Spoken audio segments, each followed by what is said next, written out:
안녕하세요 여러분, 크립토 토마토 인사를 드리고 있습니다. 제가 오늘도 정말 많은 소식들을 준비를 했는데 첫 번째, 두 번째는 좀 안타까운 아쉬운 소식입니다.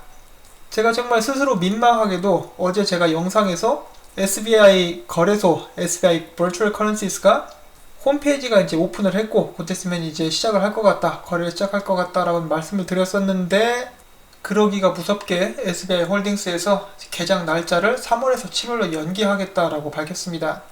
자, 저도 솔직한 사람이기 때문에 이것을 보고 굉장히 많이 실망을 했었는데요. 그런데 거기에는 이유가 있다라고 합니다. SBI 거래소의 마진거래 관련된 규제 문제, 그리고 또한 SBI 홀딩스에서 아마존의 구글 클라우드 그쪽을 사용하려고 했었는데 구글 클라우드가 전에 디도스 공격을 받았었던 그런 이력 때문에 이런 부분에 대해서 보안을 재정비해야 하기 때문에 부득이하게 개장 날짜를 미뤘다라고 이야기를 하고 있습니다. 아마 이 영상을 보시면서 많이 안타까워 하실 분들도 계시고 저도 이런 소식을 전해드리기가 이제 좀 어렵습니다. 마음이 무겁기도 하고요. 자, 그래서 커뮤니티를 비롯해서 많은 사람들이 기타오 회장의 욕을 하기 시작했습니다. 제 채널에서도 이제 분개한 시청자분을 제가 볼 수가 있었는데 여기에 이센트라는 커뮤니티 멤버 중에 한 명이 이런 이야기를 남겼습니다.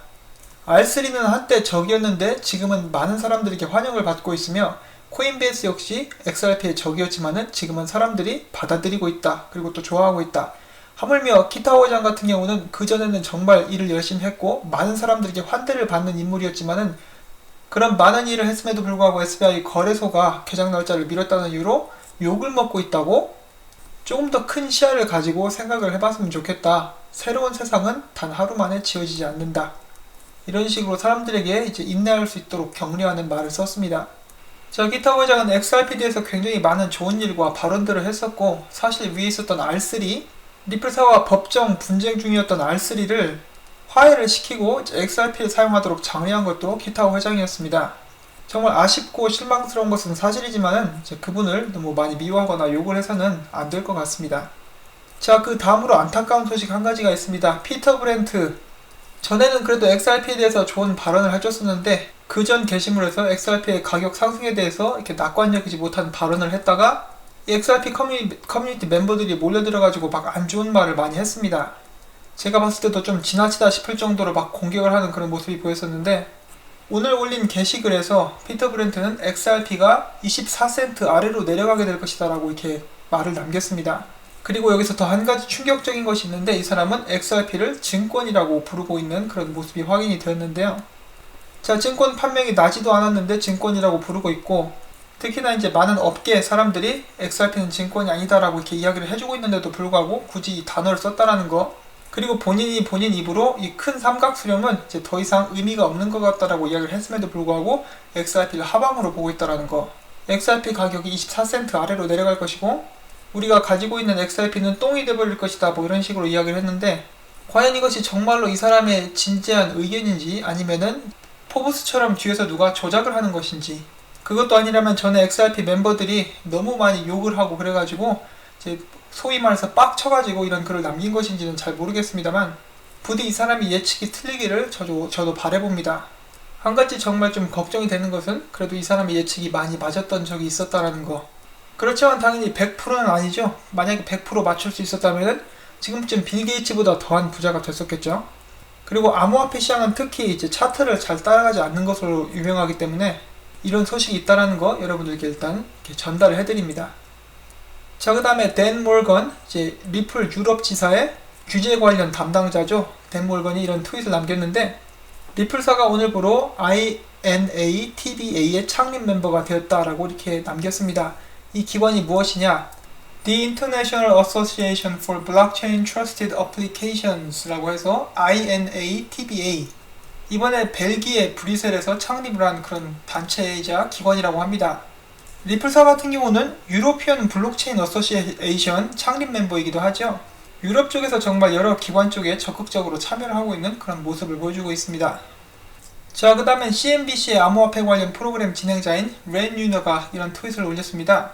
그의 다음 에피소드는 홍콩에서 촬영을 하게 될 예정인데 홍콩에 있는 MD, 아마 이 마케팅 디렉터인 것 같은데 스위프트의 MD를 만나서 이제 XRP에 대해서 이야기를 할 것입니다. 그래서 스위프트사에서 과연 XRP를 미래에 쓸 가능성이 있는지 혹은 XRP에 대해서 걱정을 하고 있는지 그런 것에 대해서 토론을 하겠다라고 합니다. 자, 큰 기대는 하지 않지만은 이제 뭐라고 하는지 중요한 내용이 나오면은 여러분들께 전달을 또 해드리도록 하겠습니다. 자, 그 다음에 리플사의 다음 지역 모임이 방콕에서 열릴 것이다 라는 그런 말이 나왔었죠. 바로 이 리플 드랍에서 이야기를 한 것인데, 예, 열렸습니다. 아직 어떤 내용들이 구체적으로 오고 갔는지는 나와있지 않지만은 여기 보시면은 마커스 트레처가 지역 모임 인사를 하고 있는 그런 모습을 저희가 볼 수가 있습니다. 자, 이렇게 해서 방콕에서는 리플 지역 모임이 또 새로 열리게 되었고, 그 다음에 여러분들이 또 기다리셨던 워싱턴 DC에서 이제 빵형이 패널을 갖게 되었죠. 이제 빵형과 함께 이야기를 한 사람은 질 말란주리노라는 사람으로서 나스닥에서 일을 하고 있는 분이십니다. 나스닥에서 글로벌 마켓 리포터 그리고 트레이딩과 마켓 서비스 그쪽을 담당하고 계시는 분과 함께 패널을 가지게 되었었는데, 지금 보시는 이 페이지가 그 워싱턴 DC 블록체인 서밋 2019에 관한 그 시간표라고 해야 될까요? 행사 진행표입니다. 갑자기 단어가 생각이 안 났네요. 자, 아무튼 3월 6일부터 7일간 이렇게 양일간 펼쳐지게 되는데, 자, 보시면은 미국 날짜로 오늘이 3월 6일이었고요. 이제 굉장히 이렇게 유명한 사람들이 많이 참석을 하게 됩니다. 예를 들어서 SEC의 비트코인의 어머니 혹은 모든 암호화폐들의 이모라고 불릴 수 있는 헤스터 피어스가 참석을 하게 되고, CFTC의 의장도 여기에 참석해서 패널을 가질 예정이라고 합니다. 그 외에도 많은 규제 관계자들이 여기서 말씀을 할 것이라고 하니까 암호화폐 관련된 중요하고 좋은 내용들 나올 수 있기를 한번 기대를 해보도록 하겠습니다. 자, 그리고 제가 한 가지 더 짚고 넘어가고 싶은 것이 있는데, 이렇게 큰 모임에, 국가적 규모의 모임에 빵형이 초청이 됐고, 이제 빵형 단독으로, 이제 단독이라고 봐야겠죠, 사회자와 이야기를 할 수 있는 이런 시간을 가지고 있었다라는 게 이 미국 내에서 리플사의 입지가 얼마나 큰가 하는 것을 대변해주는 것은 아닌가 하는 생각이 들었습니다. 자, 그리고 영상 관련해서 제가 짧게 드리고 싶은 말씀이 있는데, 여기 보시면은 크립토 토마토 다른 농장이라는 채널을 하나 제가 개설을 했습니다. 여기에는 이제 제가 좀 긴 영상들을 이런 것들 여기에 올릴 예정이고요. 그리고 또한 만약에 제 채널이 이제 갑작스럽게 사라지게 된다거나 정지를 먹는다거나 그런 상황이 생겼을 경우에 저는 영상을 이 채널에 올리도록 하겠습니다. 이 크립토 토마토 다른 농장 여기에다가 오늘 있었던 전체 패널 내용을 캡처를 해가지고 제가 업로드를 해놨고요. 관심 있으신 분들은 이제 여기 오셔서 시청을 하시면 될 것 같습니다. 저의 백업 채널이 될 크립토 토마토 다른 농장 기억을 해주시고요. 자, 그러면 뭐라고 했는지 한번 보도록 하겠습니다. 미리 말씀을 드리지만 저희들이 이렇게 깜짝 놀랄만한 그런 발표라든지 정보 공개는 없었습니다. 자, 그런데 이제 여기서 한 가지 주목할 점이 있었는데, 빵형이 JPM 코인을 한번 신랄하게 한번 깠는데요. 일단 이 부분 잠깐 보시고 이후에 제가 전체적으로 요약한 내용들을 이제 들려드리도록 하겠습니다. Part of the question is mass adoption in the U.S. and the J.P. Morgan coin made headlines in the fintech space a number of weeks ago. Is that similar to traditional cryptocurrency? Because to me, it doesn't sound like a decentralized product, even though cryptocurrency promotes decentralization. So, what are the differences with what we traditionally consider crypto? Well, let me start by saying I think it's great for the blockchain and crypto industry to have players like JPM leaning in. Thumbs up. Yep. That's great. That's the only nice thing I'm going to say about this. Okay, so I got asked this last week. I was speaking at a Morgan Stanley conference, and somebody asked me, there was this headline, set of headlines about, about JPM coin. Right. And this guy was from Morgan Stanley who was interviewing me. I said, so is Morgan Stanley going to use the JPM coin? Probably not, And so, well, is Citi going to use the JPM coin? Is B of A going to use the JPM coin? Is PNC? And the answer is no. And so does that mean we're all going to have these different coins? And does that mean we're back to where we are, where there's lack of interoperability? So I don't get it. One more quick thing on JPM coin. So let's think about this. The JPM coin, they announced for institutional customers, if you give them $1 as deposits, they'll give you a JPM coin that you then can move within the JPM ledger. Wait a minute, just use the dollar. Right. Well, I really don't understand. If you're just moving within the JPM ledger, and it has to be dollar to dollar, a one-to-one backing, it honestly doesn't actually, I don't understand what problem that solves. Now, back to my first answer, look, if it solves the problem of JPM being associated, if they're leaning into crypto, yay. 자, 여러분들도 아마 이 톤으로 느끼셨을 거예요. 빵형이 거의 JP 모건을 이제 바보 취급했다라고도 이렇게 볼 수 있을 정도로 조금 신랄하게 이야기를 했습니다. 이거 보고 제이미 다이몬이 약간 빡쳤을 것 같은데, 일단 뭐라고 했느냐, 이제 JPM 이 사회자가 물어봅니다. JPM 코인은 탈중화 코인 같지 않다. 그러나 암호화폐는 탈중화를 강조한다. 암호화폐란 무엇이냐 이렇게 물어봤을 때 빵형이 대답을 하기 시작합니다. 내 생각을 말하자면은 JP모건 같이 거대한 금융기관이 암호화폐 시장에 참여하는 것은 정말 기쁜 일이다. 근데 장점은 그게 다다. 저번 주에 내가 모건 스탠리 컨퍼런스에 참석을 했었는데 사회자와 이야기를 하면서 이런 JPM 코인 이야기가 나왔다. 그래서 내가 사회자에게 물어봤다. 모건 스탠리는 JPM 코인을 쓸 것이냐? 그랬더니 사회자가 아마 안 쓸 것 같은데 라고 대답을 했고, 마찬가지로 다른 큰 금융기관들 시티은행이라든지 BBVA, PNG 등 그런 곳에서 JPM 코인을 사용하지 않을 것이다. JP모건에서는 거래를 하는 기관들에게 우리에게 1달러를 주면은 그에 상응하는 우리의 JPM 코인 하나를 주겠다 라고 이야기를 한다. 그러나 나는 이게 정말 이해가 되지 않는다. 그럴 거면 그냥 달러를 쓰면 되지 않나? JPM 코인을 JPM 레저에서만 사용하게 되는 것인데 그렇게 해서 돌아오는 이득이 무엇인지 나는 전혀 이해가 안 된다. 다시 한번 말하지만은 JP모건이라는 큰 업체에서 암호화폐 쪽으로 이렇게 관심을 기울였다는 거, 참여를 한다는 거 외에는 JP모건의 장점은, JP모건 코인의 장점은 없는 것 같다 라고 이렇게 이야기를 했습니다. 이러한 영상을 보고 많은 XRP 홀더들은 환호를 했죠. 그런데 저는 약간 걱정이 되는 게 이렇게 JP모건을 도발할 필요는 없는데 혹시라도 이게 불똥이 튀진 않을까 하고 약간 걱정은 되었습니다. 자, 아무튼 이 전체적인 미팅을 잠깐 요약을 해드리자면은 처음에는 리플사의 비전에 대해서 이야기를 하고 인터넷 오브 밸류, 여러분도 아시다시피 돈의 이동을 정보가 이동하듯이 쉽게 움직이는 것, 그것에 대해서 이야기를 하고 있습니다. 자, 그리고 빵형이 이야기하기를 현재 지금 세대에서 돈을 가장 빠르게 움직이는 방법은 아이러니하게도 비행기를 타고 직접 옮기는 것이다 라고 이야기를 했고요. 빵형 개인적인 생각으로는 우리가 가지고 있는 현금은 그렇게 빠른 시간 내에, 빠른 시일 내에 사라지지는 않을 것이다 라고 이야기를 했습니다. 자, 그렇지만 기술의 발달로 인해서 지금처럼 오늘날처럼 돈을 옮기는데 중간에 거치는 곳들이 많지는 않을 것이다. 그런 부분은 개선이 될 것이다 라고 이야기를 했고요. 그 다음에 현재 금융 시스템에 대해서 이야기를 하면서 이 빵형이 사회자에게 물어봅니다. 미국은 한 달에 2번 월급을 받는데 왜 그런지 아느냐? 그랬더니 사회자가 몰라. 그래서 빵형이 이야기해주기를 그 이유는 바로 회사가 월급을 줄 때 그 중간에 거치는 과정들이 굉장히 많기 때문이다 라고 이야기를 하고 있고, 그리고 지금 현재 사회에서 집 융자금이나 신용카드 시스템 등은 한 달에 2번 월급을 받는 것을 기준으로 이렇게 만들어져 있는데, 만약에 우리가 월급을 더 자주 매일마다 일한 만큼 돈을 받게 되면은 여기에 어떤 영향을 미치게 되겠느냐. 리플사에서 이야기를 하고 있는 인터넷 오브 밸류는 아직까지는 좀 이상적인 이야기로 들리는 것 같다 라고 또 이야기를 했었고, 그 다음으로는 마이크로 페이먼트의 발달, 그리고 이제 리플사의 목적에 대해서 이야기를 하는데, 리플사는 금융계를 바꾸는 게 아니라 기존에 있는 시스템을 더욱더 성공적으로 만들기 위해서 일을 하고 있다. 다른 암호화폐들을 보고 있으면은 정부를 초월하고 은행의 역할을 없애려 하지만은 리플사가 보기에는 정부는 아무래도 사라지진 않을 것이다 라고 이렇게 이야기를 했고요.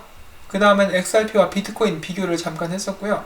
이 사회자가 다음 질문으로 넘어갑니다. 미국 외에 개발도상국이나 아시아, 유럽은 암호화폐나 블록체인 기술을 받아들이는 게 빠른 것 같은데 이에 관해서 뒤처지지 않기 위해서 미국은 어떻게 해야 될까라는 질문을 던지게 됩니다. 여기에 대한 답변으로 빵형이 이야기하기를 지금 현재 리플사가 가지고 있는 200여 개의 고객은 사실 상대적으로 봤을 때 많은 숫자는 아니다. 또한 미국 내에는 특히나 그 고객 수가 적은데 왜 그러냐? 거기에는 몇 가지 이유가 있습니다. 예를 들어 경제의 규모가 크지 않은 태국 같은 경우는 상대적으로 송금이 은행에서 차지하는 비율이 꽤 크다라고 합니다. 그 반면에 큰 은행들 같은 경우는 그 은행들 내에서 송금이 이렇게 차지하는 비율이 그렇게 크지 않다라고 해요. 그래서 큰 은행들에게는 상대적으로 송금 분야가 그렇게 중요하지 않다라고 이야기를 하고 있고, 그렇기 때문에 이 송금 분야에 많은 돈을 투자를 하거나 그 부분을 개선하는 것은 그 은행들에게 있어서는 큰 우선순위는 아니다라고 이야기를 했고요. 또 다른 이유로는 역시 규제를 들고 있습니다. 다른 몇몇 나라들은 정말 암호화폐에 대해서 확실한 규제를 제공을 하고 있다. 미국에서는 암호화폐 업계를 향해서 너무 앞서 나가지 마라 이렇게 이야기를 했지만은, 그렇지만 어느 정도 앞서 나가는 것이 너무 앞서 나가는 것인지 그 기준에 대해서 확실하게 말해주지 않아서 많은 업체들이 그것을 예측하는 데 어려움을 겪고 있다. 전 세계가 암호화폐에 대해서 같은 규제를 적용할 수는 없지만은 각각 회사들이 어느 정도로 새로운 기술이나 암호화폐를 적용할 수 있는지는 알려주어야 하고, 또한 우리는 규제 관계자들과 함께 일을 할 수 있다. 미국 같은 경우는 SEC가 사기꾼들을 잡는 등 많은 좋은 활동들을 보여줬지만은 규제 부분에서는 아직 발전이 많지 않다. 그리고 이번 모임에서는 많은 규제 관계자들이 참여를 하고 있기 때문에 이제 그들의 발언에서 좋은 것이 나올 수 있기를 기대한다 라고 또 이렇게 이야기를 했습니다. 그 외에 빵형이 이야기한 것들을 간단하게 추려보자면은 전 세계에서 단 한 개의 네트워크를 가지고 사용하는 것은 이제 불가능하다. 그렇기 때문에 여러 업체들의 그런 네트워크들을 하나로 연결을 시킬 수 있어야 한다. 그런 과정들을 통해서 기존의 송금 및 지불 시스템을 더욱더 간단하게 만들 수가 있고, 리플사는 언제나 한 가지 분야에서 이제 지금 우리가 가지고 있었던 현대사회의 문제점을 해결하기 위해 노력을 하고 있다. 특히나 여기에서 내가 앞에서 잠깐 언급을 했었던 것, 바로 모든 네트워크를 연결시키는 것, 바로 상호 운영 측면 쪽에서 발전을 이루는 것이 목표이고, 우리가 주위를 돌아본다면은 예를 들어 페이팔 그리고 벤모, 페이팔은 벤모의 자회사인데도 불구하고 둘이 서로 연동이 안 된다. 이상하지 않느냐. 그리고 또한 여성 사회자가 물어봅니다. 빵영 씨는 블록체인 기술이 마법처럼 모든 금융계의 문제를 해결할 수 있다고 믿습니까? 그랬더니 빵영이 단호하게 아니, 그럴 수 없다. 블록체인의 장점은 서로 신뢰를 쌓는 과정을 거치지 않고도 이제 서로 사용할 수 있다는 것에도 있고, 지금 현재 체제에서는 중간에 거치는 많은 시간과 중간 상인들을 없앨 수 있도록 도움을 줄 수는 있다. 그리고 이 블록체인이란 단어가 유행어처럼 돼버렸는데, 블록체인을 이용하는 데에는 반드시 구체적인 목표가 필요하다. 그리고 항상 블록체인을 통해서 어떻게 기존 사회의 문제점을 해결하고 발전시킬 수 있는 데 집중을 해야 된다. 그리고 이 과정 속에서 강한 프로젝트들만 살아남게 될 것이다. 이런 식으로 이야기를 하면서 이제 패널을 마치게 됩니다. 자, 저희가 기대했었던 큰 발표라든지 그런 것은 나오지 않았지만은 리플사의 입장과 리플사의 목표를 이제 다시 한번 더 확실하게 사람들에게 알려줄 수 있는 그런 기회가 된 것 같습니다. 자, 그러면 다음 소식 전달을 해드리도록 하겠습니다. 오늘 소식이 많죠? 자, 여기 보시면 스마트 스트림이라는 그런 회사가 있습니다. 스마트 스트림은 여기 검색을 해보시면은 금융 소프트웨어 그리고 관리를 제공하는 그런 회사라고 나와 있습니다. 자, 그리고 이 스마트 스트림에서는 진작에 리플사의 그런 플랫폼과 통합을 이뤘다. 그리고 리플사의 플랫폼을 통해서 지불 및 거래를 해오고 있는데, 여기에는 은행 계정과 암호화폐 계정도 포함이 된다라고 이렇게 이야기를 하고 있습니다. 자, 저희가 계속 봐왔듯이 회사에서 이제 금융 서비스를 한다거나 소프트웨어를 사용을 하면은 이제 저희들이 모르는 사이에 쥐도 새도 모르게 리플사와 이렇게 일을 하고 있는 모습을 저희가 계속해서 볼 수가 있습니다. 자, 그 다음에는 IBM의 프레젠테이션인데, 이 세큐리타이즈에 대해서 이렇게 프레젠테이션을 하고 있는데, 이제 IBM 프레젠테이션인데도 불구하고 여기 리플사의 로고가 보이고 있다. 그리고 리플 옆에는 코인베이스도 보이고 있네요. 이 세큐리타이즈라는 회사에 이제 둘이 이렇게 합동 투자를 했었죠. 자, 아무튼 이 IBM과 리플사, 과연 미래에 다시 한번 함께 일할 수 있는 날이 올 수 있을 것인지, 앞일을 누가 알겠습니까? R3도 이제 두 번 다시는 리플사랑 일 못한다라고 이제 사람들이 이야기를 했는데, 제가 그래서 그때 리플사와 R3랑 일하고 있는 것 같다라고 했을 때 사람들이 안 믿었죠. 그런데 나중에 지금 서로 좋아하는지 안 좋아하는지는 모르겠지만은 R3에서 결국 이제 XRP를 사용하는 쪽으로 이제 마무리가 되었습니다. 자, 그 다음에 답답한 이 한국 뉴스 한 가지가 나왔었는데, 이것도 제가 어제 영상을 올리고 나서 나온 그 뉴스예요. 갈수록 꼬이는 블록체인 송금, 규제 샌드박스 또 고배. 블록체인 기반 해외 송금이 정부의 ICT 분야 규제 샌드박스 심사에 대상에서 재차 누락됐다. 국내에서도 이 엑스래핏을 사용하고 싶어 하는 그런 기업들이 있는데, 그것을 시도조차 못하게 막고 있는 것이죠. 자, 이것 때문에 많은 사람들이 화가 났었는데, 그냥 그런가 보다 하고 넘어가야 됩니다. 자, 여기 보시면은 나라 자체가 이 샌드박스의 의미조차 모르고 있다라고 많은 사람들이 이렇게 불만을 토로하는 모습이 보여지고 있는데, 미국에서 상용화가 되고 일본이라든지 다른 나라에서 먼저 상용화가 되기 전까지는 대한민국에서는 아무것도 안 할 것이기 때문에 큰 기대는 하지 않는 것이 낫다라고 이렇게 저는 생각을 하고 있습니다. 자, 그 다음 소식이 있습니다. XRP 커뮤니티 미더비 네덜란드 암스테르담에서 열린다라고 합니다. 그래서 혹시라도 이제 네덜란드 구경을 가고 싶으신 분들은 그때 딱 맞춰서 미더도 한번 갔다 오시고 윗세윤들랑 사진도 한번 찍으시고 그러면 좋겠죠. 날짜는 4월 20일입니다. 4월 20일 아돌프 히틀러의 생일이죠. 자, 그리고 재수없게도 제 생일이기도 합니다. 아무튼 이 미덥 소식이 있어서 여러분들께 잠깐 소개를 해드렸고요. 가실 분들은 소주 몇 병 사가지고 가시면 크게 환영을 받지 않을까 한번 생각을 해봅니다. 자, 그 다음에 마지막으로 릴렉스 하자는 의미에서 투자 관련 이 영상 애니메이션을 누가 올렸어요. 그래서 이 사람이 올리기를 XRP도 이렇게 되면 좋겠다 라고 이렇게 이야기를 하고 있습니다. 자, 이것을 보면서 약간 희망 회로랄지 그런 것을 돌리면서 영상을 마무리 짓도록 하겠습니다. 재밌는 영상이에요. 잠깐 보도록 하시죠.